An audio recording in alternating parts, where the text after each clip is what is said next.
Welcome to the Kumar Dev educational. Isa के घर इंसान मन्नू भंडारी कहानी। फाटक के ठीक सामने जेल था। बरामदे में लेटी मिसेस शुक्ला की शून्य नजरें जेल की ऊंची ऊंची दीवारों पर टिकी थी। मैंने हाथ की किताबें कुर्सी पर पटकते हुए कहा, कहिए कैसी तबीयत रही आज। एक धीमी सी मुस्कुराहट उनके शुष्क अधरों पर फैल गई। बोली, ठीक ही रही। सरीन नहीं आई। मेरे दोनों पीरियड्स खाली थे सो मैं चली आई। सरीन यह पीरियड लेकर आएगी। दोनों कोहनियों पर जोर देकर उन्होंने उठने का प्रयत्न किया। मैंने सहारा देकर उन्हें तकिए के सहारे बिठा दिया। एक क्षण को उनके जर्द चेहरे पर व्यथा की लकीरें उभर आईं। अपने आप को आरामदेह स्थिति में करते हुए उन्होंने पूछा, कैसा लग रहा है कॉलेज? मन लग जाएगा ना? हाँ, मन तो लग ही जाएगा। मुझे तो यह जगह ही बहुत पसंद है। पहाड़ियों से घिरा हुआ यह शहर और एकांत में बसा यह कॉलेज। जिधर नजर दौड़ाओ हर तरफ हरा भरा दिखाई देता है। तभी मेरी नजर सामने की जेल की दीवारों से टकरा गई। मैंने पूछा, पर एक बात समझ में नहीं आई। यह कॉलेज जेल के सामने क्यों बनाया? फाटक से निकलते ही जेल के दर्शन होते हैं तो लगता है सवेरे सवेरे मानो खाली घड़ा देख लिया हो। मन जाने कैसा कैसा हो उठता है। रूखे केशों की लटों को अपने शिथिल हाथों से पीछे करते हुए मिसेस शुक्ला की कांतिहीन आंखें जेल की ऊंची ऊंची दीवारों पर टिकी। बोली, सरीन जब आई थी तो उसने भी यही बात पूछी थी। पता नहीं क्यों कॉलेज के लिए जगह चुनी गई। फिर उनकी खोई खोई दृष्टि दीवारों में जाने क्या खोजने लगी।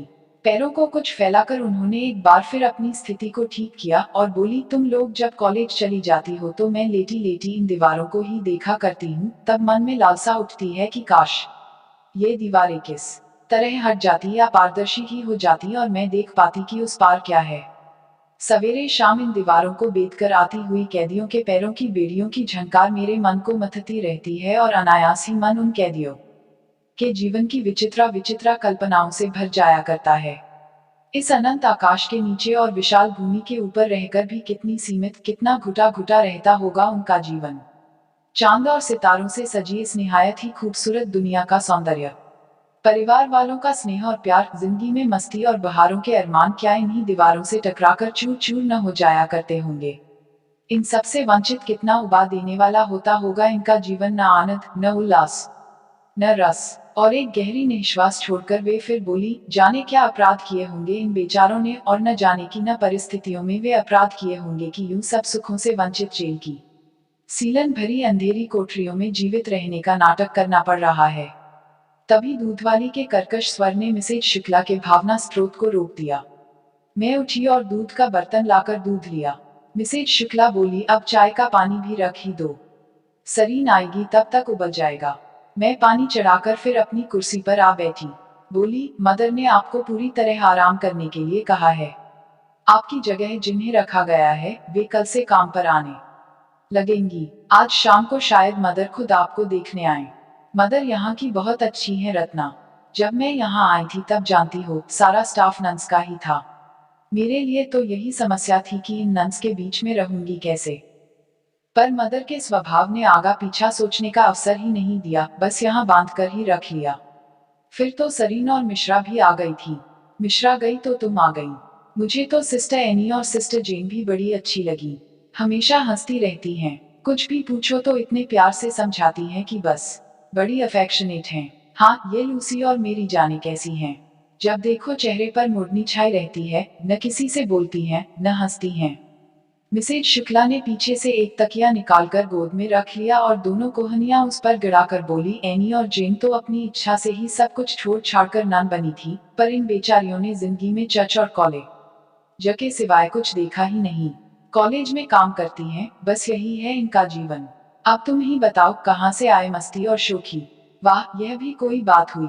सिस्टर जूली को ही लीजिए, वह भी उम्र में इनके ही बराबर होंगी, पर चहकती रहती हैं। बातें करेगी तो ऐसी लिच्छेदार की तबीयत भड़क उठे। हंसेगी तो ऐसे कि सारा स्टाफ रूम गूंज जाए। उसका तो अंग अंग जैसे थिरकता रहता है। वह अभी नई नई आई है यहाँ, थोड़े दिन रह लेने दो, फिर देखना वह भी लूसी और मेरी जैसी ही हो जाएगी। और एक गहरी सांस छोड़कर उन्होंने आंखें मूंद ली। तभी सरीन हड़बड़ाती सी आई और बोली, गजब हो गया शुक्ला आज तो। अब जूली का पता नहीं क्या होगा। क्यों, क्या हुआ? सरीन की घबराहट से एकदम चेक कर शुक्ला ने पूछा। जूली 4th ईयर का क्लास ले रही थी। कीट्स की कोई कविता समझाते समझाते जाने क्या हुआ कि उसने एक लड़की को बाहों में भरकर चूम लिया। सारी क्लास में हल्ला मच गया और 5 मिनट बीतते न बीतते बात सारे कॉलेज में फैल गई। मदर बड़ी नाराज भी हुई और चिंतित भी। जूली को उसी समय चर्च भेज दिया और वे सीधी फादर के पास गई। और फिर बड़े ही रहस्यात्मक ढंग से इन्होंने शुक्ला की ओर देखा। लगता है अब जूली के भी दिन पूरे हुए। बहुत ही निर्जीव स्वर में शुक्ला बोली।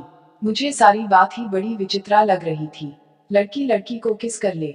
जूली के दिन पूरे हो गए कैसे दिन। दोनों के चेहरों की रहस्यमय मुद्रा। मैं कुछ समझ नहीं पा रही थी। पूछा, फादर क्या करेंगे, कुछ सजा देंगे।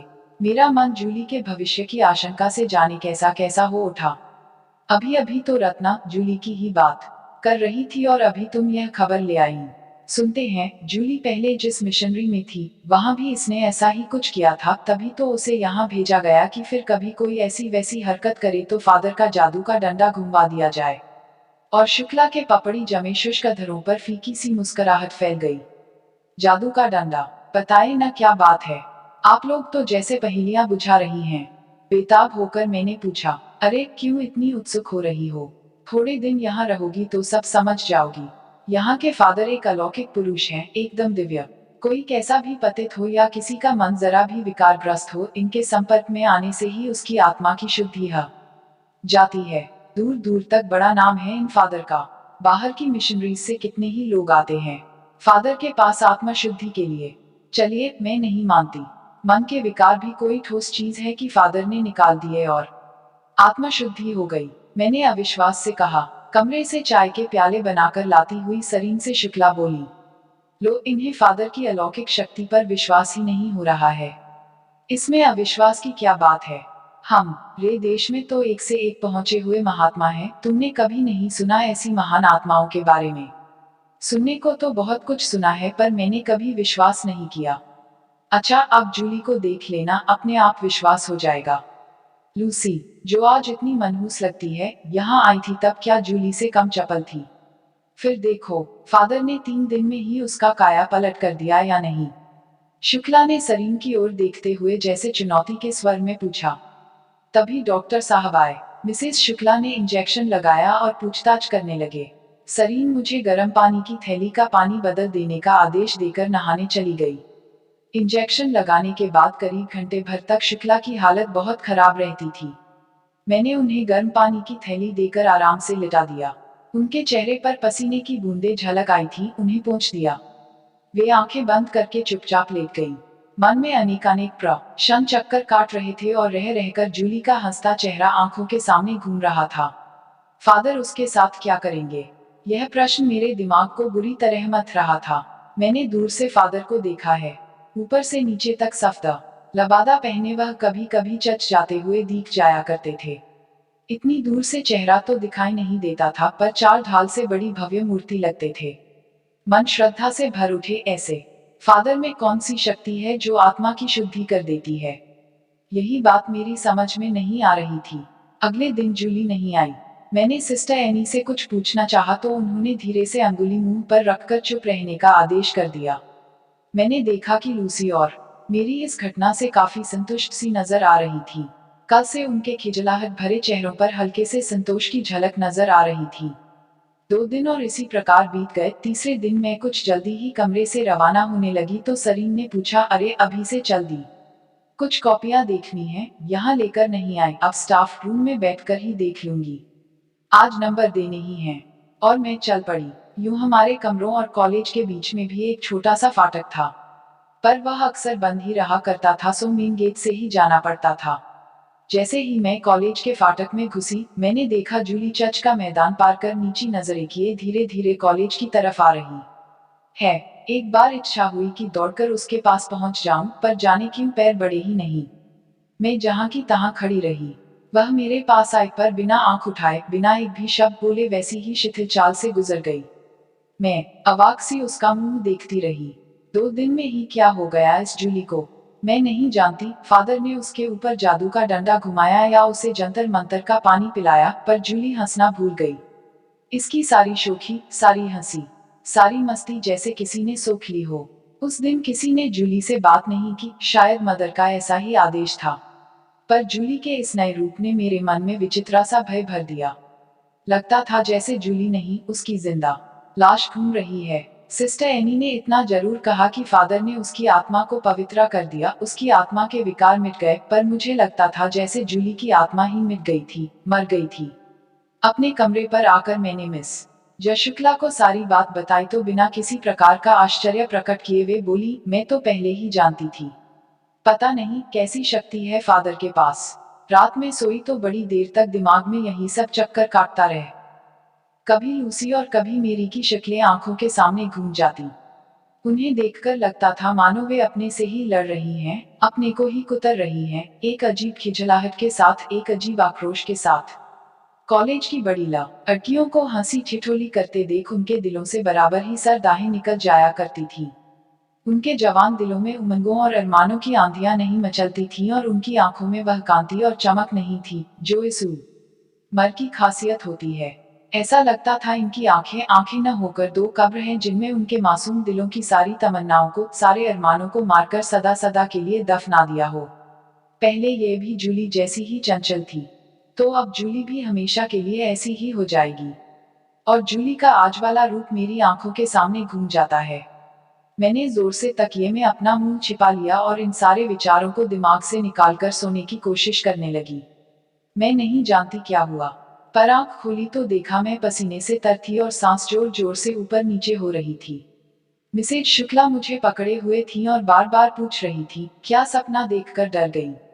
एक बार तो भयभीत सी नजरों से मैं चारों ओर देखती रही, फिर कमरे की परिचित चीजों और मिसेज शुक्ला को देखकर आश्वस्त सी हुई।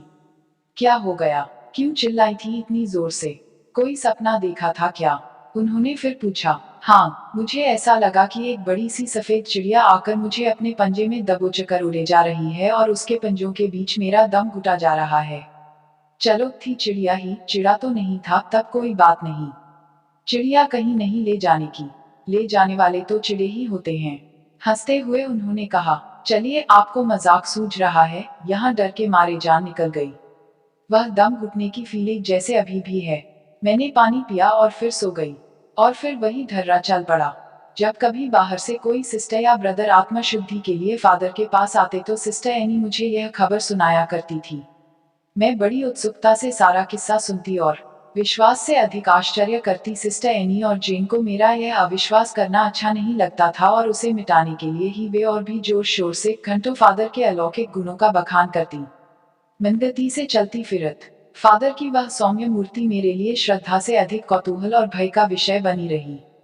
महीने भर बाद एक दिन मदर ने मुझे बुलाया और बोली, मैं चाहती हूँ कि नन्स के लिए भी हिंदी पढ़ाने की कुछ व्यवस्था कर दी जाए। अब हिंदी जानना तो सबके लिए बहुत जरूरी हो उठा है क्योंकि मीडियम भी हिंदी हो रहा है, नहीं तो सारा स्टाफ हमें दूसरा रखना होगा। क्यों, तो आप सिस्टर्स के लिए भी एक क्लास खोल दीजिए, बहुत ही जल्दी सीख लेंगी। यूं बोल तो सभी लेती हैं, लिखना पढ़ना भी आ जाएगा, इसीलिए तो तुम्हें बुलाया है। शुक्ला तो बीमारी से उठने के बाद काफी कमजोर हो गई है, सो मैं उस पर यह बोझ डालना ठीक नहीं समझती। तुम शाम को 1 घंटा चर्च में आकर सिस्टर्स को हिंदी पढ़ाने का काम ले लो, उसके लिए तुम्हें अलग से पे किया जाएगा। चर्च में जाकर पढ़ाना होगा। यह बात सुनते ही एक बार मेरे सामने फादर का चेहरा घूम गया। उनको और दूसरी नन्स को और अधिक निकट से जानने की लालसा को एक राह मिल रही थी। मैं बोल पड़ी, मुझे कोई ऐतराज नहीं, मैं बड़ी खुशी से यह काम करूंगी। तब 1 तारीख से शुरू कर दो। मदर के पास से लौटी तो देखा सरीन और शाह क्ला चाय पर बैठी मेरा इंतजार कर रही है। मैंने आकर उन्हें सारी बात बताई तो सरीन हंसकर बोली, चलो, तुम तो सपने में भी फादर को देखा करती थी, अब पास से देखना। बहुत कौतूहल है ना फादर को लेकर तुम्हारे मन में? फादर अपने कॉटेज में ही रहते हैं या चर्च जाते हैं? सिस्टर्स के कमरों की तरफ तो वे शायद कभी जाते नहीं, तुम देखोगी क्या? शुक्ला ने कहा, अरे कभी चर्च में आते जाते ही दिख जाया करेंगे। सरीन ब फिर एकाएक प्रसंग बदलकर कहा, क्यों शुक्ला, आजकल तुमने एक नई बात मार्क की या नहीं? क्या? मिसेस शुक्ला ने पूछा। लूसी में कोई चेंज नजर नहीं आता। आजकल उसके चेहरे पर पहले जैसी मुड़नी नहीं छाई रहती। वह अनिमा है ना था डियर की। उसका भाई आजकल अक्सर कॉलेज में आया करता है, कभी कोई बहाना लेकर तो कभी कोई बहाना लेकर। विजिटर्स को अटेंड करने का काम लूसी पर ही है। मैं कई दिनों से नोटिस कर रही हूँ कि जिस दिन वह आता है, लूसी का मूड बड़ा अच्छा रहता है। ख्याल नहीं किया, अब देखेंगे। शुक्ला ने कहा। पता नहीं मिसेस शुक्ला ने ख्याल किया या नहीं, पर मैंने इस चीज को अच्छी तरह से मार्क किया कि अनी माँ का भाई सप्ताह में 2 बार आ ही जाता है और काफी देर तक वह उसके पास बैठती है। उसके जाने के बाद भी लूसी का मूड इतना अच्छा रहता है कि कोई हल्का फुल्का मजाक भी कर लो तो बुरा नहीं मानती। पर जाने क्यों लूसी का यह नया रूप देखकर मेरा मन भर उठता। 2 महीने पहले की हंसती थिरकती जूली की तस्वीर आंखों के सामने नाच जाती और मैं सिहर उठती। 1 तारीख की शाम को मैं चर्च गई। इसके पहले मैंने कभी चर्च की सरहद में पांव नहीं रखा था। कॉलेज के दाहिनी ओर वाला लंबा मैदान पार करने पर एक नाला पड़ता था, वही चर्च और कॉलेज की विभाजक रेखा थी। उसे पार करके ही चर्च का मैदान आरंभ होता था।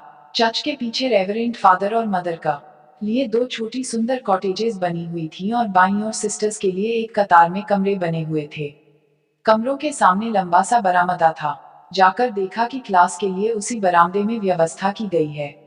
मैं पढ़ाने लगी। चर्च, कॉलेज और हमारे कमरों के सामने कोई 3 फीट ऊंची लंबी सी दीवार थी। यूं सबके प्रवेश द्वार अलग अलग थे, पर चर्च से कॉलेज जाने के लिए सब लोग नाला पार करके ही जाया करते थे। पढ़ाने बैठी तो फोर्ट का की ओर ही मेरा मुंह था और अनायास ही यहाँ भी मेरी नजरें सामने जेल की ऊंची ऊंची दीवारों से टकराईं। जबरदस्ती अपनी नजरों को उस ओर से हटाकर मैंने पढ़ाना आरंभ किया। चर्च में सिस्टर्स को पढ़ाते पढ़ाते मुझे करीब 1 महीना हो गया था। रोज की तरह उस दिन भी जब मैं जाने लगी तो शुक्ला बोली, आज जरा जल्दी आ सके तो अच्छा हो रत्ना। बाजार चलेंगे। सरीन से कहा तो बोली कि उसे जरूरी नोट्स तैयार करने हैं, अकेले जाते मुझे अच्छा नहीं लगता, तुम आ जाना। उद्धरण चिन्ह। ठीक है, मैं जल्दी ही चली जाऊंगी। आप तैयार रहिएगा, आते ही चल पड़ेंगे। और मैं चल दी। चर्च के मैदान में पहुंचते ही किसी स्त्रा के चीखने चिल्लाने की आवाजें सुनकर एक क्षण को मैं स्तब्ध सी खड़ी हो गई। सोचा जाऊं या नहीं, पर मन का कौतूहल किसी तरह ठहरने नहीं दे रहा था। जैसे ही बरामदे में पैर रखा, मैं हैरत में आ गई। एक बहुत ही खूबसूरत नन हाथ पैर पटक पटक कर बुरी तरह चिल्ला रही थी। सारी सिस्टर्स उसे संभाले हुए थी। मदर बड़ी बेचैनी से उसे शांत करने की कोशिश कर रही थी, पर वह थी कि चिल्लाए चली जा रही थी। 3-4 सिस्टर्स ने उसे पकड़ रखा था, उसके बावजूद वह बुरी तरह हाथ पैर पटक रही थी। उसे मैंने जो पास से देखा तो लगा कि ऐसा रूप मैंने आज तक नहीं देखा। संगमरमर की तरह सफेद उसका रंग था और मक्खन की तरह मुलायम दे चेहरे पर ऐस लावण्य की उपमा देते न बने।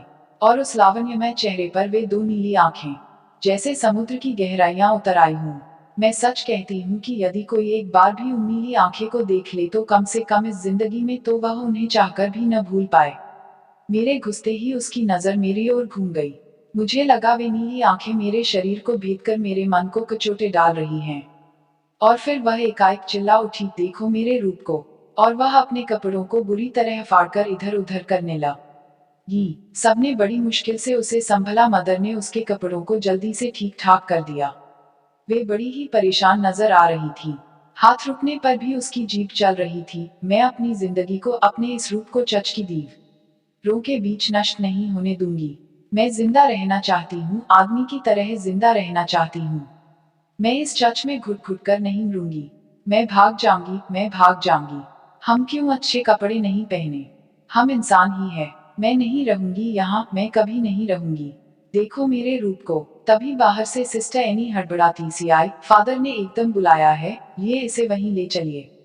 सबने मिलकर उसे जबरदस्ती उठाया। वह चिल्लाती जा रही थी, मैं फादर को भी दिखा दूंगी कि जिंदगी क्या होती है, यह सब ढोंग है, मैं यहाँ नहीं रहूंगी। आधी से अधिक सिस्टर्स उसे उठाकर ले गई। जो बची थी उनमें से इस घटना के बाद कोई भी इस मूड में नहीं थी कि बैठकर पढ़ती। सो मैं लौट जाने को घूमी तो देखा कि इस सबसे दूर एक खिड़की के सहारे लूसी खड़ी है। उसके चेहरे पर एक विशेष प्रकार की चमक आ गई थी, जैसे मन ही मन वह इस सारी घटना से बड़ी प्रसन्न हो।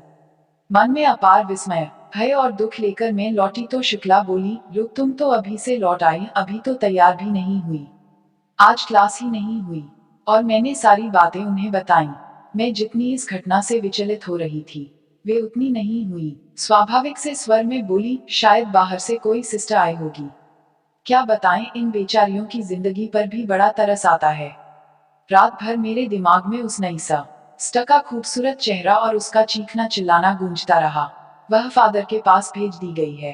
अब फादर उसका क्या करेंगे? शायद जूली की तरह उसके हृदय का यह बवंडर भी सदा सदा के लिए शांत हो जाएगा और फिर जिंदगी भर उसका यह चांद को ले जाने वाला रूप चर्च की दीवारों के बीच ही घुट घुट कर नष्ट हो जाएगा और वह अपनी इस बर्बादी पर एक ठंडी सांस भी नहीं भर सकेगी। दूसरे दिन स्टाफ रूम में घुसते ही सबसे पहले मेरी नजर लूसी पर पड़ी।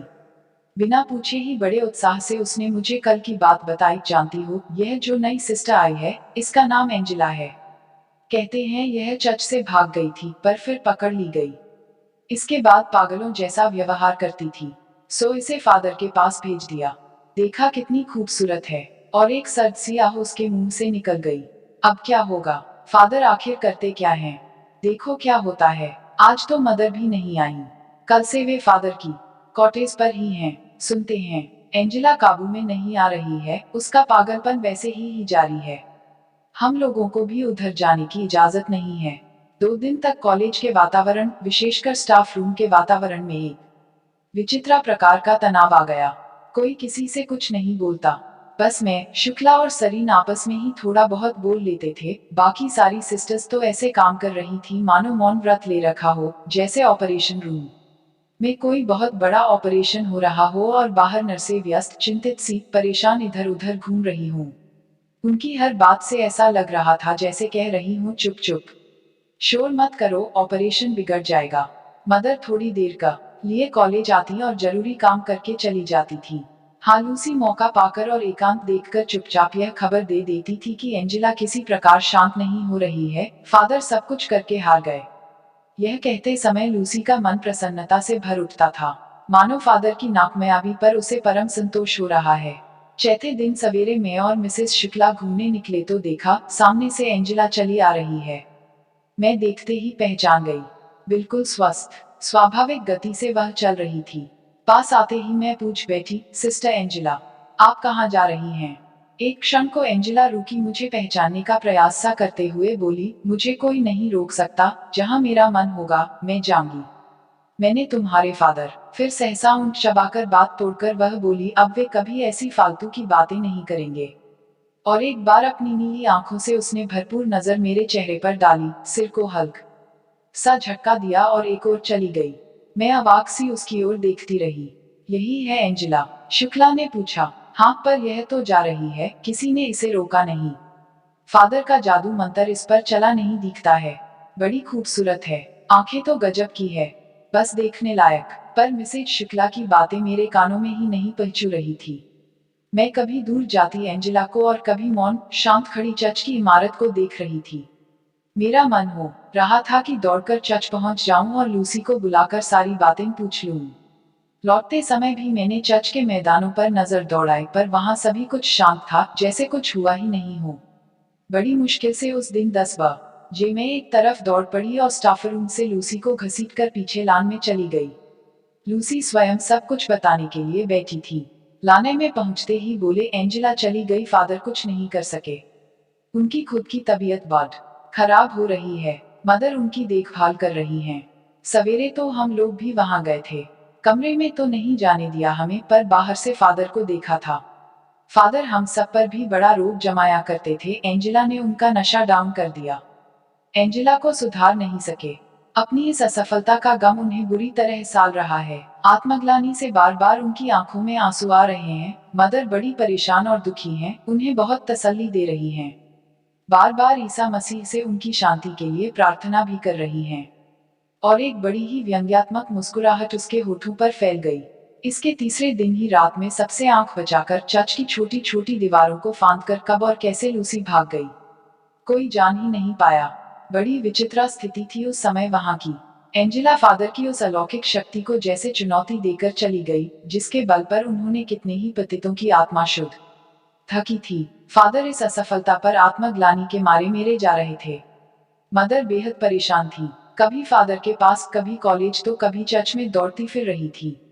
तभी लूसी भाग गई। एक तो चर्च जैसी पवित्र जगह, फिर लड़कियों का कॉलेज। क्या असर पड़ेगा इस घटना का लड़कियों पर? 2 दिन बाद ही चर्च और कॉलेज के चारों ओर की दीवारें ऊंची उठने लगीं और देखते ही देखते चारों ओर ऊंची ऊंची दीवार खींच गई। Thanks for watching. Like, share and subscribe.